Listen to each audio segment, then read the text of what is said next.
نحمده ونصلي على رسوله الكريم أما بعد فأعوذ بالله من الشيطان الرجيم بسم الله الرحمن الرحيم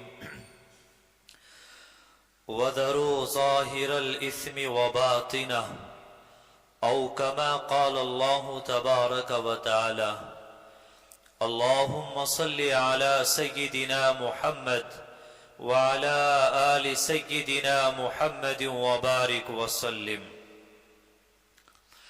میرے محترم بزرگوں اور عزیز ساتھیوں، قرآن کریم کی جو آیت کریمہ آپ حضرات کے سامنے تلاوت کی ہے، اس میں اللہ تعالیٰ نے فرمایا وَذَرُوا ظَاهِرَ الْإِثْمِ وَبَاطِنَهُ کہ اے ایمان والو ظاہری گناہوں کو بھی چھوڑ دو اور باطنی گناہوں کو بھی چھوڑ دو۔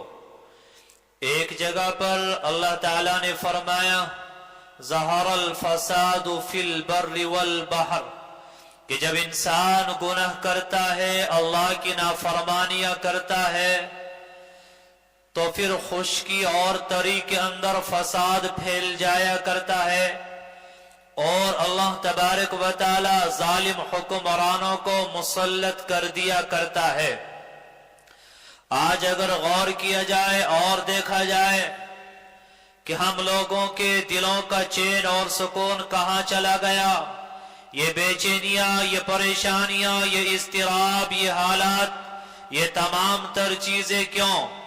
تو یہی محسوس ہوتا ہے کہ ہم لوگ نیک اعمال کرنے کے ساتھ ساتھ اللہ کی نافرمانیوں میں مبتلا ہیں اور گناہوں کے اندر مبتلا ہیں۔ آج بہت سارے احباب کہتے ہیں کہ ہم دعائیں کرتے ہیں تو دعاؤں میں دل نہیں لگتا، نماز پڑھتے ہیں تو نماز میں لذت نہیں آتی، اللہ کے سامنے اپنا سر سجدے میں ڈال دیتے ہیں تو قرار اور اطمینان نہیں ملتا۔ دیکھیے، اگر کوئی آدمی بیمار ہے، نزلہ اور زکام اس کو ہے، تو کھانے میں ذائقہ نہیں آتا، چائے پیتا ہے تو ذائقہ محسوس نہیں ہوتا، کھانا کھاتا ہے تو ذائقہ اس کا بگڑ جاتا ہے۔ اسی طریقے سے سمجھ لے کہ جب انسان گناہ کرتا ہے، اللہ کی نافرمانی کرتا ہے، تو اللہ تبارک و تعالی عبادات کی لذت سے محروم کر دیا کرتا ہے اور دعاؤں میں مزہ نہیں آتا، عبادات میں دل نہیں لگتا۔ جب انسان ظاہری اعتبار سے اور اپنے جسم کے اعتبار سے بیمار ہوتا ہے تو علاج کے لیے ڈاکٹر کے پاس جاتا ہے، جب باطنی اعتبار سے بیمار ہو جائیں، گناہ چھوڑنا چاہ رہا ہے، گناہ چھوٹ نہیں رہے ہیں، نیک اعمال کرنا چاہ رہا ہے، نیک اعمال نہیں ہو رہے ہیں، یا نیک اعمال کر رہا ہے لیکن عبادات میں لطف اور مزہ نہیں ہے، تو جیسے جب جسمانی اعتبار سے بیمار ہوتا ہے ڈاکٹر کے پاس جاتا ہے، جب روحانی اعتبار سے بیمار ہوتا ہے تو روحانی ڈاکٹر یہ علماء ہیں، یہ اہل اللہ ہیں، یہ اللہ والے ہیں، ان کے پاس جائے، اپنی بیماری بیان کرے اور اپنی بیماری کا علاج کرائے۔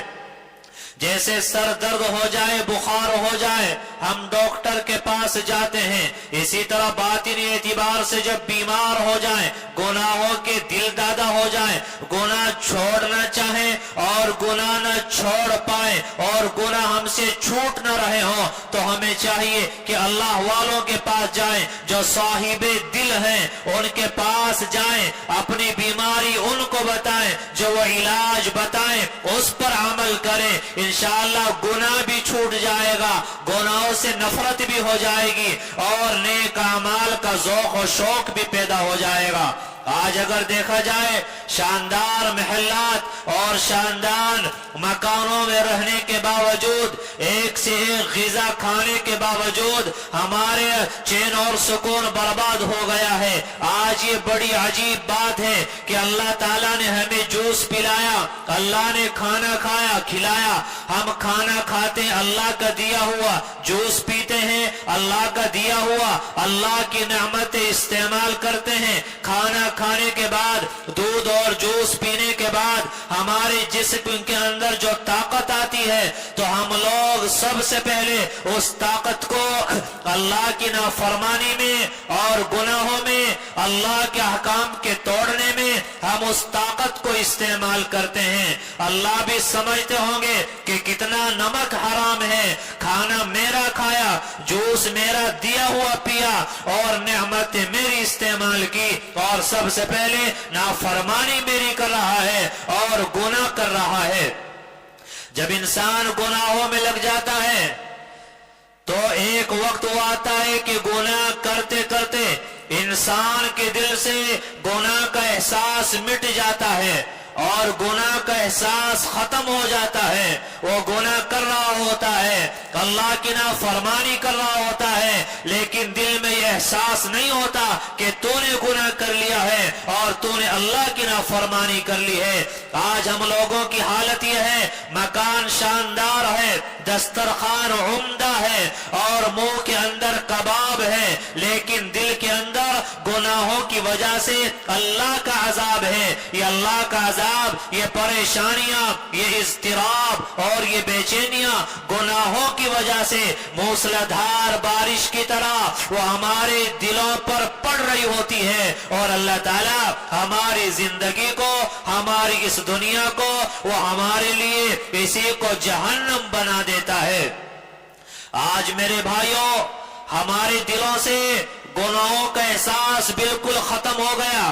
جب انسان کے دل سے اللہ کی نافرمانی کا احساس مٹ جائے اور گناہ کی برائی انسان کے دل سے نکل جائے تو اس کو سمجھ لینا چاہیے کہ اللہ تعالیٰ نے اب اس کو ذلیل اور رسوا کرنے کا ارادہ کر لیا ہے، اللہ نے اس کو تباہ اور برباد کرنے کا ارادہ کر لیا ہے۔ آج ذرا اپنی مجلسوں کا، اپنی بیٹھکوں کا ہم لوگ جائزہ لیں۔ محفل جمی ہے، مستیاں کی جا رہی ہیں، غیبت اور چغلیاں ہیں، دوسروں کی باتیں ہیں، دوسروں کی برائیاں کی جا رہی ہے۔ میں نے پہلے بھی بتایا، آپ بتائیے ایک جگہ مجمع لگا ہے، مثلا ہم لوگ بیٹھے ہوئے ہیں، ایک آدمی ایک گلاس میں شراب لے کے آتا ہے، وہ آپ کو پلانا چاہتا ہے، آپ شراب نہیں پیو گے، پینا بھی نہیں چاہیے کیونکہ شراب حرام ہے، اللہ نے شراب کو حرام کیا ہے۔ لیکن اگر وہ آدمی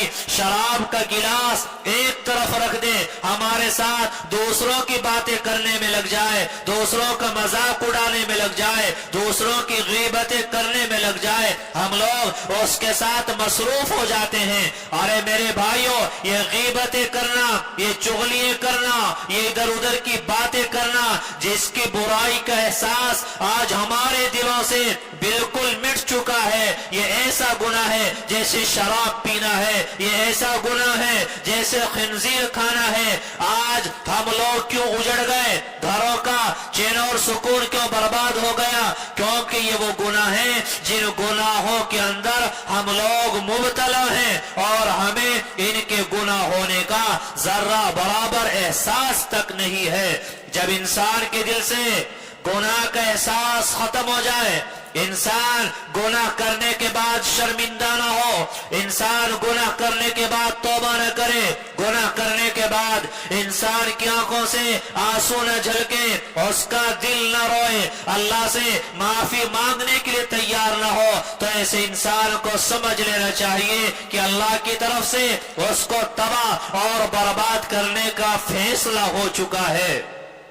قرآن کریم میں اللہ فرماتے ہیں وَلَا يَغْتَبْ بَعْضُكُمْ بَعْضًا، کہ تم میں سے کوئی کسی کی غیبت نہ کرے۔ یہ غیبت کیسا گناہ ہے؟ فرمایا أَيُحِبُّ أَحَدُكُمْ أَن يَأْكُلَ لَحْمَ أَخِيهِ مَيْتًا فَكَرِهْتُمُوهُ، کہ کیا تم میں سے کوئی اس بات کو پسند کرے گا کہ اپنے مسلمان مردہ بھائی کا گوشت کھائے؟ میرے بھائیوں، ایک تو گوشت اور اور گوشت بھی انسان کا، اور وہ انسان جو مسلمان ہو، اور مسلمان بھی وہ جو آپ کا بھائی ہو، آپ کا وہ بھائی جو مردہ ہو، کون گوشت کھانا پسند کرے گا؟ فرمایا غیبتیں کرنا، دوسروں کی باتیں بنانا، مذاق میں سامنے والے کو ذلیل کرنا، ایسی باتیں کرنا جس سے سامنے والے کو شرمندگی اٹھانا پڑے۔ آج آدمی کہتا ہے کہ آج فلاں آدمی ملا تھا، میں نے اس سے ایسی بات کہی کہ وہ جل بھن کر رہ گیا، اس کے دل میں آگ لگ گئی۔ یہ تو ہم سوچ رہے ہیں، ہم نے یہ نہ سوچا کہ میری نیکیوں کو بھی آگ لگ گئی۔ نماز پڑھ کر، قرآن کی تلاوت کر کے جو نیکیاں کمائی تھی، غیبت کی وجہ سے، گناہ کی وجہ سے، اللہ کی نافرمانی کرنے کی وجہ سے میری ان نیکیوں کو آگ لگ چکی ہے۔ آج ہماری حالت یہ ہے کہ منہ میں کباب ہوتا ہے اور دل میں اللہ کا عذاب ہوتا ہے۔ انسان ایسے موقع پر سوچتا ہے کہ کاش منہ میں سوکھی روٹی ہوتی لیکن دل کے اندر سکون ہوتا، قرار ہوتا۔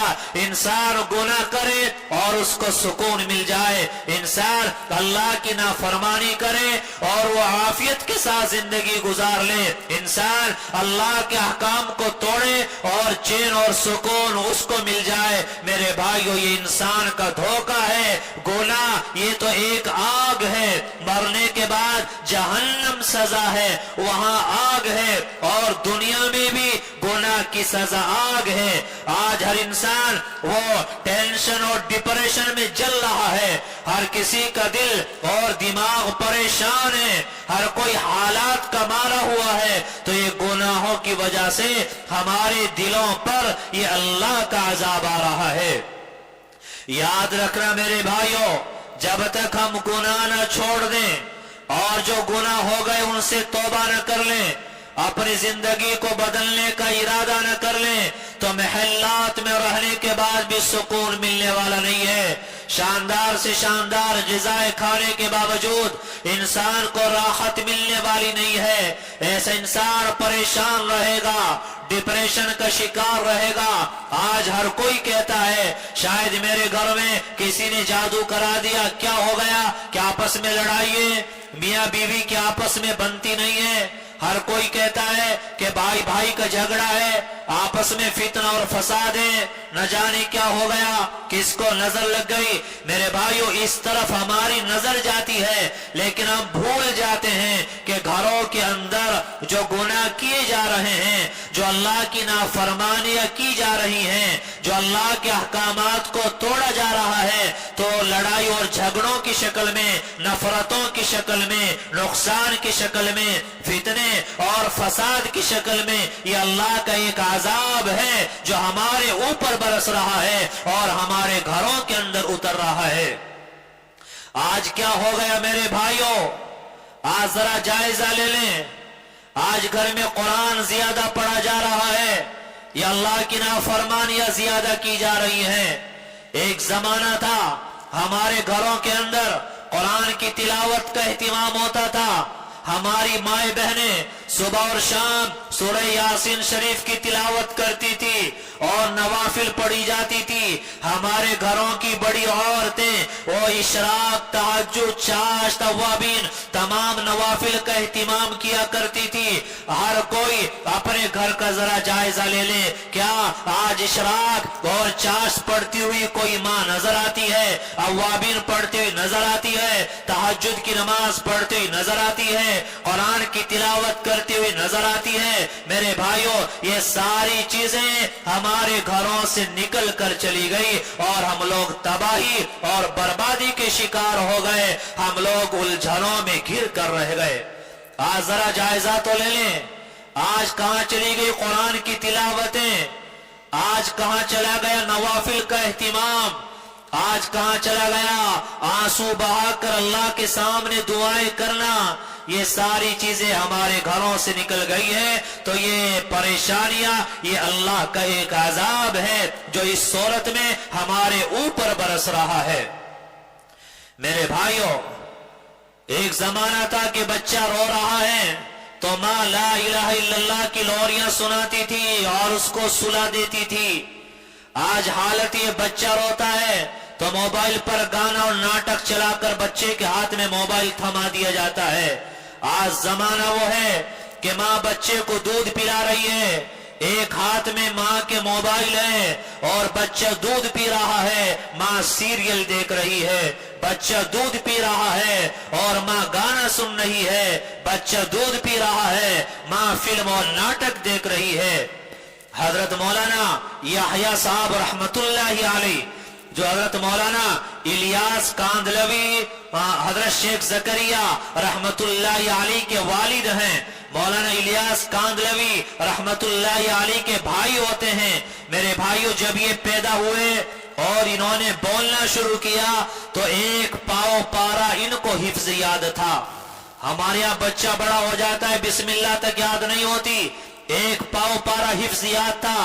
جب ذرا سمجھدار ہوئے، باپ مسجد میں لے گیا، مسجد کے امام صاحب نے بسم اللہ کرائی، انہوں نے ایک پاؤ پارا حفظ سنا دیا۔ پتہ لگا کیسے حفظ ہو گیا، بتایا کہ جب یہ چھوٹے تھے ماں دودھ پلاتی تھی تو ماں ادھر دودھ پلا رہی ہوتی تھی اور ادھر قرآن کی تلاوت کر رہی ہوتی تھی۔ ان کی والدہ کا معمول تھا کہ روزانہ ایک قرآن کریم کی تلاوت مکمل کیا کرتی تھی۔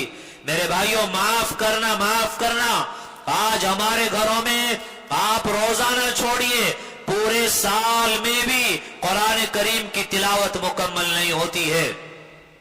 آج کیا ہو گیا؟ ہر نوجوان پریشان ہے، کاروبار نہیں، کاروبار کے لیے گئے نقصان ہو گیا۔ میرے بھائیو، یہ حالات کہاں سے آ رہے ہیں؟ یاد رکھنا، اگر حالات آئے نیچے کی طرف سے تو نیچے والوں کا مقابلہ کرنا پڑے گا، اگر حالات اوپر سے آئے ہیں تو اس کا مقابلہ تو کوئی نہیں کر سکتا، اس کو منانا پڑے گا۔ وہ شاید ناراض ہے، وہ روٹھا ہے، اس کو منانا پڑے گا، توبہ کرنی پڑے گی، تب جا کر حالات بدلیں گے۔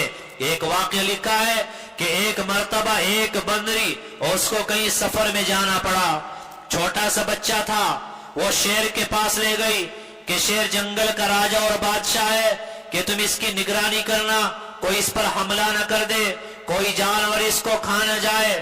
تو شیر اس سے بڑی محبت کرتا اور بندری کے بچے کو اپنی کمر پر بٹھا کر رکھتا، شیر جہاں بھی جا رہا ہے بچہ اس کے ساتھ ساتھ ہے۔ اچانک ایک مرتبہ شیر کمر پر بٹھا کر بچے کو لیے جا رہا تھا کہ اوپر سے باز آیا، بندری کے بچے کو پکڑا اور اٹھا کر لے کر بھاگ گیا۔ بندری آتی ہے، پوچھتی ہے بچہ کہاں ہے؟ شیر کے پاس کوئی جواب نہیں ہے۔ آخر میں جواب دیتا ہے، کیسے باز آیا بچے کو لے گیا۔ بندری اس کو تانا دیتی ہے، تو کیسا بادشاہ ہے، کیسا ذمہ دار ہے، کیسا جنگل کا راجا ہے، تیرے ہوتے ہوئے ایک چھوٹا سے بچے کی تو حفاظت نہ کر سکا، تو کیسا بادشاہ ہے؟ تو شیر نے ایک جواب دیا تھا اور کہا تھا کہ ایک بات سن لے کہ میں دنیا کا بادشاہ ہوں، جنگل کا بادشاہ ہوں، آسمان کا بادشاہ نہیں ہوں۔ اگر تیرے بچے پر کوئی مصیبت جنگل سے آتی، دنیا سے آتی، کوئی جانور پریشان کرتا، میں مقابلہ کرتا، لڑتا، میں تیرے بچے کو ضائع نہ ہونے دیتا، لیکن تیرے بچے کے اوپر جو مصیبت آئی، جو حالات آئے، وہ جنگل سے نہیں، وہ دنیا سے نہیں، وہ زمین سے نہیں، آسمان کی طرف سے آئے، باز اوپر سے آیا اور اڑا کر لے گیا۔ تو اس سے یہ سبق سمجھ میں آ جاتا ہے کہ ہمارے اوپر آج جو یہ حالات آ رہے ہیں اور حکومت کی شکل میں کاروباروں پر پابندیاں لگانا اور بلڈوزر کی شکل میں اللہ کی لاٹھی جو آج ہمارے اوپر برس رہی ہے، تو یہ حالات نیچے سے نہیں میرے بھائیو، یہ حالات اوپر سے آئے ہیں۔